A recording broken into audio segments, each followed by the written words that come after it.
Welcome to Let's Speak English with Merks. Hi, my friends. Today's stories is the entrepreneurial mindset. From vision to victory, listen carefully and repeat after me. Chapter 1, The Beginning. My name is Merks, and I have always loved starting new business ideas. Ever since I was a young boy, I would come up with inventions and sell things to make money. I studied hard in school and learned about running a company. After university, I got a job working for a big tech company. The work was interesting, but I felt like I wanted to be my own boss. I started thinking about what kind of business I could start on my own.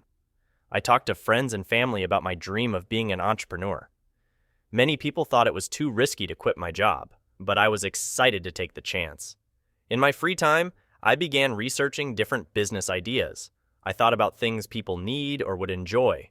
After many nights researching, I decided to start a coffee shop business. I love coffee, and people always need a place to relax and work. Chapter 2, Making a Plan. The next step was to make a business plan. A plan is very important to know if your idea can be successful. In my plan, I wrote about the products I would sell like coffee, tea, and snacks. I also wrote about the location for the shop and the design inside. I figured out startup costs like rent, furniture, machines, and supplies for the first few months. I needed to get loans from the bank to pay for everything, so I made financial projections to show how much money I think I can make. I also wrote about marketing the shop to new customers. When my business plan was finished, I presented it to the bank. They reviewed all the details to decide if I could get a loan. After some discussion, the bank agreed to give me money, but I had to promise to pay it back over time with interest. Now it was time to get to work building my coffee shop dream. Chapter 3, Opening the Doors. With the loan money received, I started searching for the right location for my shop. After looking at many spaces, I found a small storefront in a busy downtown area. The rent was reasonable, so I signed a lease to rent the space for many years. Renovations took a long time because I did much of the work myself to save money. I installed new floors, painted the walls, put in coffee machines, and arranged seating. Getting permits and licenses from the city was also a lot of paperwork. When everything was ready, I did a soft opening with friends and family to test out operations. Soon after, it was time for the grand opening. I put up colorful signs and offered special promotions to attract new customers. Lots of people came that first day, which was exciting, and made me happy my business was starting well. Chapter 4, Learning Challenges.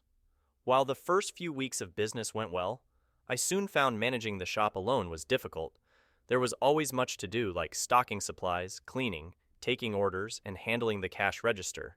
I was learning the responsibilities of being the boss. Hiring new employees helped share the work, but also came with its own challenges. Training staff took time and mistakes were made as people learned. Dealing with schedules, payroll taxes, and labor laws was complicated. Some staff did not work out and had to be let go.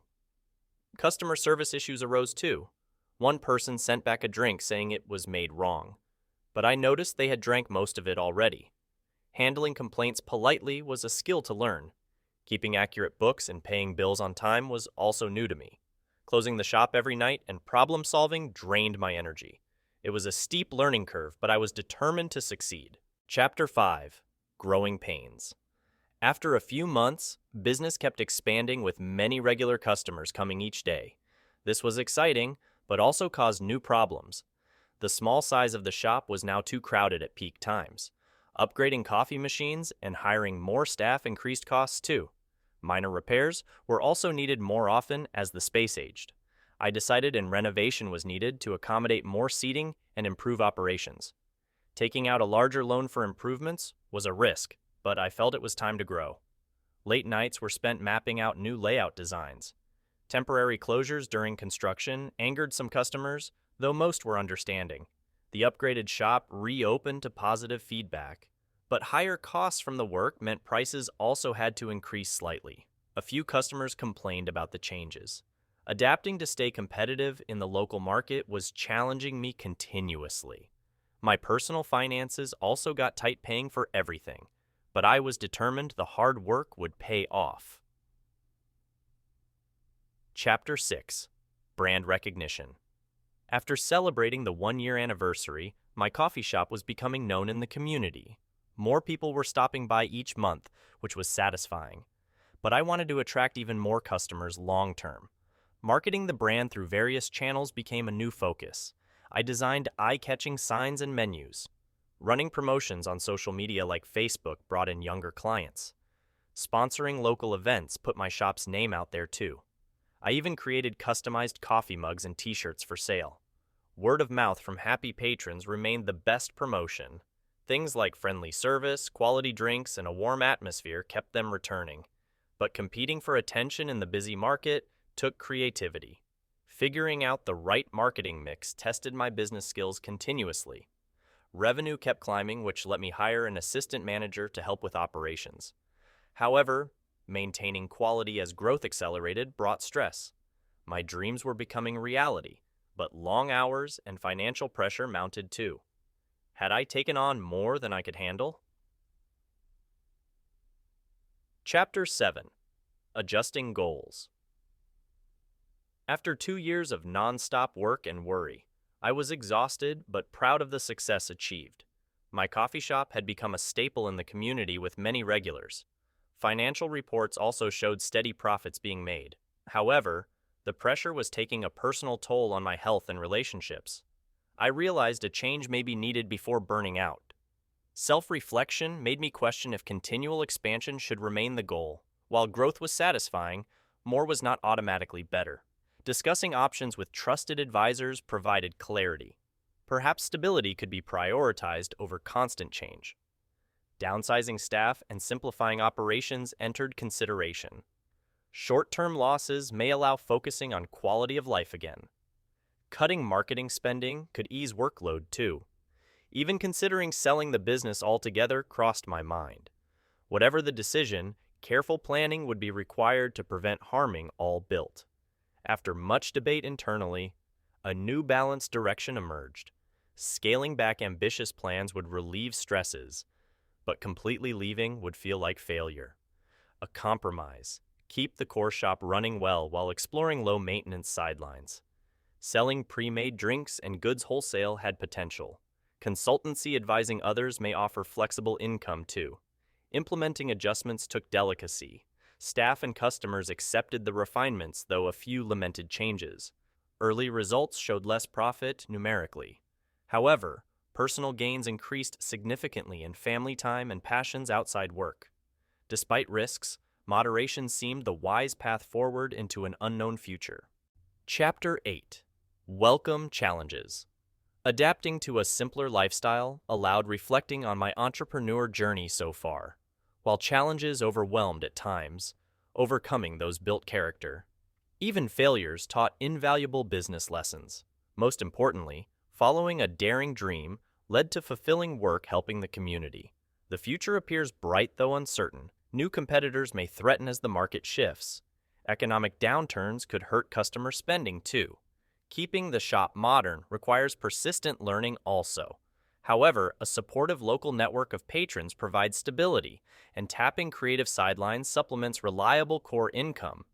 True entrepreneurship means constantly solving problems or seizing opportunities. Coasting feels risky after initial success, so keeping an open mind to fresh challenges excites rather than worries me. Consulting may spread skills helping others avoid pitfalls. Testing wholesale concepts could expand the brand further. Most exiting, passing on guidance gained to aspiring entrepreneurs motivates. Sharing triumphs and tribulations through mentorship seems rewarding. While completely retiring, the businessman remains distant, adventure still appeals more than predictability, and who knows what the next chapter may bring. Chapter 9. Life Lessons. Running a small business is the hardest yet most fulfilling career path possible.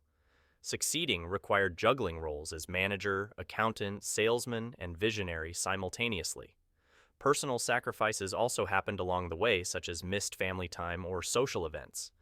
But the self-satisfaction gained can't compare. In retrospect, some lessons stand out the most from this experience so far. Firstly, dedication, passion, and determination keep entrepreneurial dreams alive through endless problems. Giving up was never an option for achieving goals. creativity also fuels innovations that competitors cannot copy. Secondly, resilience shakes off defeats, which become daily occurrences. Tough skin and optimism sees opportunities within risks that daunt others. Learning from errors prevents repeating mistakes and accelerates progress too. Finally, community support provides the backbone for small enterprise to survive and thrive. Good relations with patrons, suppliers, associates, and local leaders prove invaluable. Giving back to neighbors builds vital allies who cheer victories and offer helping hands in dark times too.